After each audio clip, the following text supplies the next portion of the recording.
దేశంలో రవాణా సౌకర్యాలు మెరుగవుతున్న కొద్దీ రోడ్డు ప్రమాదాల సంఖ్య పెరుగుతూనే ఉంది. సగటున 10 నుంచి 15 కిలోమీటర్ల పరిధిలో ఒక యాక్సిడెంట్ కేసు నమోదవుతుండడం పరిస్థితి తీవ్రతకు అద్దం పడుతోంది. ప్రమాదాల్లో ఏటా వేలాది ప్రాణాలు పోతుండడమే ఆందోళనకర విషయం. ప్రమాదం జరిగిన తర్వాత సకాలంలో చికిత్స అందించకపోవడం వల్లే మరణాల సంఖ్య పెరుగుతోంది. ఇటీవల కాలంలో జాతీయ రహదారులపై ఏర్పాటు చేసిన ట్రామా కేర్ సెంటర్లు ఈ మరణాల సంఖ్యను తగ్గించడంలో కీలక పాత్ర పోషిస్తున్న నేపథ్యంలో రాష్ట్ర ప్రభుత్వం వాటిపై ప్రత్యేక దృష్టి సారించింది. తెలంగాణ ట్రామా కేర్ పాలసీ ప్రారంభించింది. మరి ట్రామా కేర్ పాలసీ ద్వారా ఉపయోగాలేంటి? ప్రమాదాల బారిన పడిన వారికి ఎలా సత్వర చికిత్స అందుతుంది? సరిపడా ట్రామా కేర్ సెంటర్లు, ఆసుపత్రుల్లో వైద్య పరికరాలు, సిబ్బంది ఉన్నారా?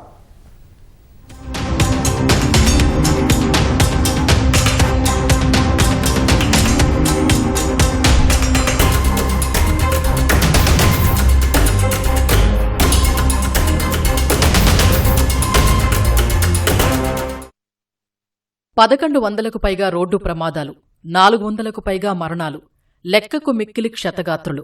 దేశంలో రహదారి ప్రమాదాలకు సంబంధించి ఒకరోజు గణాంకాలు ఇవి. వీటిలో ఎంతోమంది తమ కుటుంబ సభ్యులు, సన్నిహితుల్ని కోల్పోతుంటారు.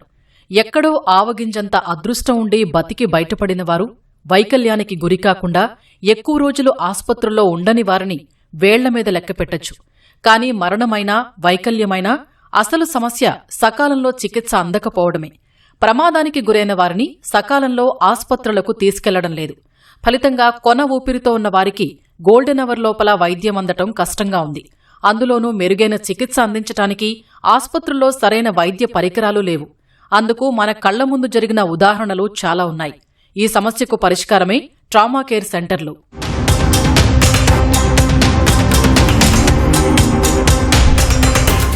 రోడ్డు ప్రమాదాల బారిన పడి అనేక మంది చనిపోతున్నారు. ముఖ్యంగా దేశ ఆర్థిక వ్యవస్థకు ఇంధనంగా పనిచేసే యువత ఈ ప్రమాదాల్లో ప్రాణాలు కోల్పోవటం ఆందోళనకర విషయం. ఈ నేపథ్యంలో ప్రజల ప్రాణాలు కాపాడాలనే ఉద్దేశంతో రాష్ట్ర ప్రభుత్వం కీలక నిర్ణయం తీసుకుంది.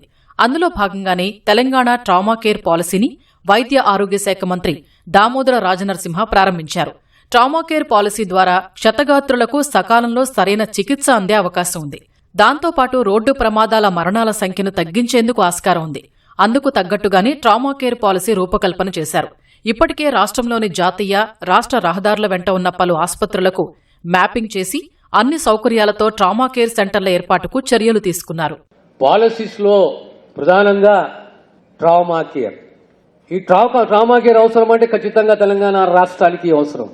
పెద్ద రహదారులు, huge highways, accidents, black spots, golden hour 109 కొత్త trauma care centres level 4, level 3, level 2, level 1 ఏర్పాటు చేయబోతున్నాం. We have already introduced 213 ambulances. Another 79 or 18 new ambulances introduced. So emergency response time should be reduced, right in the tribal areas, the rural areas and the urban areas. ఇది ప్రభుత్వ సంకల్పం. Trauma care policy రూపకల్పన ముఖ్య ఉద్దేశ్యం ఏంటంటే road ప్రమాదాల బారిన పడిన వారికి సకాలంలో చికిత్స అందించటం. ఎందుకంటే జాతీయ, రాష్ట్ర రహదారుల వెంట ప్రమాదాల్లో గోల్డెన్ అవర్లో ఆస్పత్రుల్లో చేరుతున్న వారి సంఖ్య చాలా తక్కువగా ఉంటోంది. ప్రమాదాలకు గురైన వారికి మొదటి 60 నిమిషాల్లోపే చికిత్స అందించటం కీలకం. అప్పుడు వైద్యం అందిస్తేనే ప్రాణాలు నిలబడే అవకాశం ఉంది. కానీ పరిస్థితులు అందుకు పూర్తి భిన్నంగా ఉన్నాయి. క్షతగాత్రుల్ని ఆస్పత్రులకు తీసుకువెళ్లడానికి ముందుకు వచ్చేవారు అంతంత మాత్రమే. పైగా కేసులు నమోదవుతాయేమోనన్న భయం ఉంటుంది వారిలో. ఆస్పత్రులకు తరలించే ప్రక్రియలోనూ సమన్వయ లోపం ఉంటోంది. ఇలా చెప్పుకుంటూ పోతే చాలా సమస్యలే ఉంటాయి. ఈ సవాళ్లను అధిగమించి ప్రజల ప్రాణాలు కాపాడటం కోసం వైద్య నిపుణులు, ఆస్పత్రులు, సంబంధిత వర్గాల్ని సూచనలతో ట్రామా కేర్ పాలసీ ప్రవేశపెట్టింది రాష్ట్ర ప్రభుత్వం. ప్రమాదం జరిగిన సమయం నుంచి ప్రథమ చికిత్స, ఆస్పత్రికి తరలించడం వంటి అనేక విషయాలపై సమాలోచనలు చేసి పాలసీ రూపొందించింది. సో ఈ ట్రామా కేర్ పాలసీ అనేది దాంట్లో వారు మొట్టమొదటిగా చాలా ఇంపార్టెంట్ గా మేము డాక్టర్స్ లాంగ్వేజ్ లో పిలుచుకునేది గోల్డెన్ అవర్ అనే దాన్ని గుర్తించారు. ఈ గోల్డెన్ అవర్ అంటే అర్థం ఏంటంటే మొదటి 60 నిమిషాల్లో కనుక యాక్సిడెంట్ జరిగిన వెంటనే మనం పేషెంట్ ని హాస్పిటల్ కానీ లేకపోతే చుట్టుపక్కల ఉన్న ఎటువంటి విధమైన ట్రామా కేర్ సెంటర్ కి కానీ మనం తీసుకెళ్లగలిగితే మనం మనిషి ప్రాణాన్ని కాపాడే అవకాశం ఆల్మోస్ట్ 50% నుంచి 70% వరకు పెరిగే అవకాశం ఉంటుంది. ఇది ఒక్కటే కాకుండా వీరికి లాంగ్ టర్మ్ డిజబిలిటీ అంటే చెయ్యి, కాలు ఇట్లాంటివి పోకుండా కళ్ళు ఇట్లాంటివన్నీ మనం కాపాడే అవకాశాలు కూడా ఉంటాయి అన్నమాట.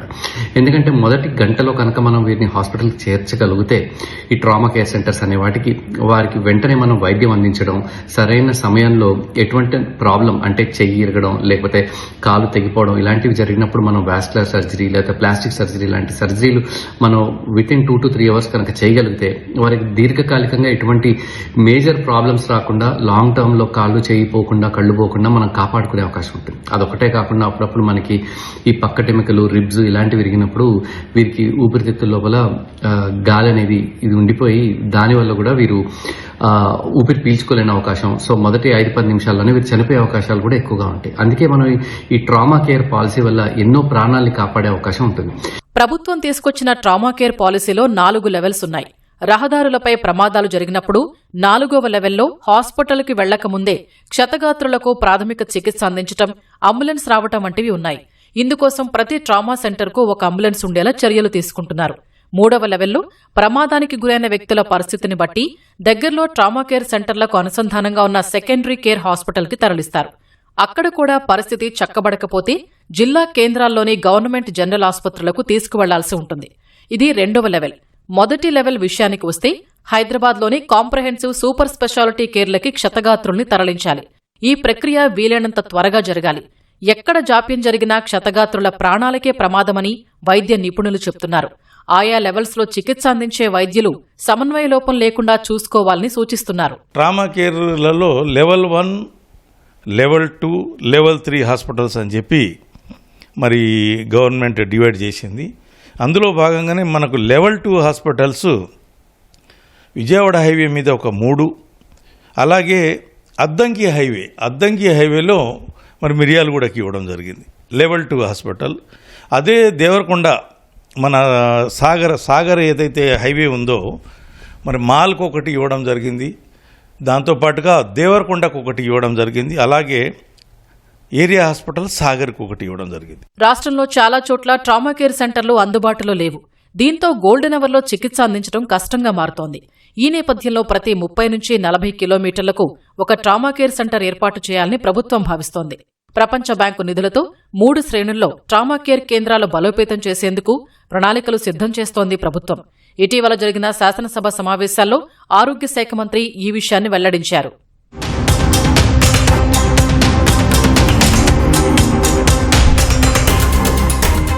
మొదటి శ్రేణిలో భాగంగా రాష్ట్ర రాజధానిలోని NIMS, Osmania, Gandhi, Bibinagar AIIMS, Hyderabad ECIC, Warangal MGM ఆసుపత్రుల్లో ట్రామా కేర్ కేంద్రాల్ని అత్యాధునిక వసతులు, వైద్య సిబ్బందితో బలోపేతం చేయనున్నారు. అయితే అగ్రశ్రేణి ట్రామా కేంద్రమైన నిమ్స్ను సెంటర్ ఆఫ్ ఎక్సలెన్స్ గా వైద్య ఆరోగ్య శాఖ గుర్తించింది. నిమ్స్లో నిపుణులైన వైద్యుల సలహాతో ట్రామా చికిత్సలో నాణ్యతను పెంచాలని పాలసీని తీర్చిదిద్దింది. ఇక ద్వితీయ శ్రేణిలో ఆదిలాబాద్, నిజామాబాద్, సూర్యాపేట, నల్గొండ, రామగుండంతో పాటు 14 బోధనాసుపత్రుల్లో అత్యాధునిక వస్తువులతో ట్రామా కేర్ కేంద్రాలు ఏర్పాటు చేయనున్నారు. తృతీయ శ్రేణి విషయానికి వస్తే ఆసిఫాబాద్, భూపాలపల్లి, నిర్మల్, నారాయణపేట, ములుగుతో పాటు మరో 17 బోధనాసుపత్రుల్లో ట్రామా కేర్ కేంద్రాల ఏర్పాటుకు ప్రణాళికలు సిద్ధం చేశారు. ఇందులో భాగంగా ప్రమాదంలో గాయపడ్డ వారిని మొదటగా స్థానిక ట్రామా కేర్ కేంద్రానికి తరలిస్తారు. ఎలాంటి ప్రమాదం లేనట్లయితే అక్కడే చికిత్స కొనసాగిస్తారు. లేదంటే ద్వితీయ శ్రేణి ట్రామా కేర్ సెంటర్కు తరలిస్తారు.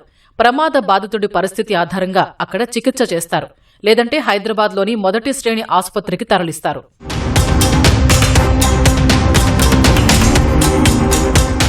ట్రామా కేర్ పాలసీ అమలులో కొన్ని సవాళ్లున్నాయని నిపుణులు చెబుతున్నారు. ముఖ్యంగా చాలా ఆసుపత్రుల్లో సరిపడా వైద్యులు, సిబ్బంది లేరు. కొన్ని జిల్లా ఆసుపత్రుల్లోనూ సరైన వైద్య పరికరాలు లేవు. ఇక స్పెషలిస్టు డాక్టర్ల సంగతి ప్రత్యేకంగా చెప్పనక్కర్లేదు. దాంతోపాటు బాధితులకు సరిపడా వార్డులు, బెడ్లు, మెడిసిన్ వంటి వస్తువుల విషయంలో చాలా వరకు ప్రభుత్వ ఆసుపత్రులు వెనుకబడి ఉన్నాయి. ఇందుకు ప్రభుత్వాల నుంచి నిధులు రాకపోవడం కూడా ఒక కారణం. ఇక నియోజకవర్గాలు, మండల కేంద్రాల్లో ఉండే ఆసుపత్రుల గురించి ప్రత్యేకంగా చెప్పనక్కర్లేదు. చాలా మందికి వాటిపై నమ్మకం లేదు. దీంతో చిన్నపాటి రోడ్డు ప్రమాదం జరిగినా జిల్లా ఆసుపత్రులకు వెళుతున్నారు, లేదా ప్రైవేటు ఆసుపత్రుల్లో చూపించుకుంటున్నారు. ఇంకొందరైతే నేరుగా హైదరాబాద్కు వస్తున్నారు. అలా వచ్చిన వారిలో గాంధీ, ఉస్మానియా వంటి ప్రభుత్వ ఆసుపత్రుల్లో చేరుతున్న వారికంటే ప్రైవేటు దవాఖానాల్లో చేరుతున్న వారి అధికంగా ఉంటున్నారు. ప్రభుత్వ ఆసుపత్రుల్లో త్వరగా స్పందించకపోవడం ఒక కారణమైతే సరైన వైద్య పరికరాలు లేకపోవడం మరో కారణం. ఈ పరిణామాల దృష్ట్యా ట్రామా కేర్ పాలసీని అమలు చేయడంలో చాలా జాగ్రత్తగా ఉండాలని వైద్య నిపుణులు చెబుతున్నారు. ఇందుకోసం ప్రభుత్వం తగు చర్యలు తీసుకోవాలని సూచిస్తున్నారు.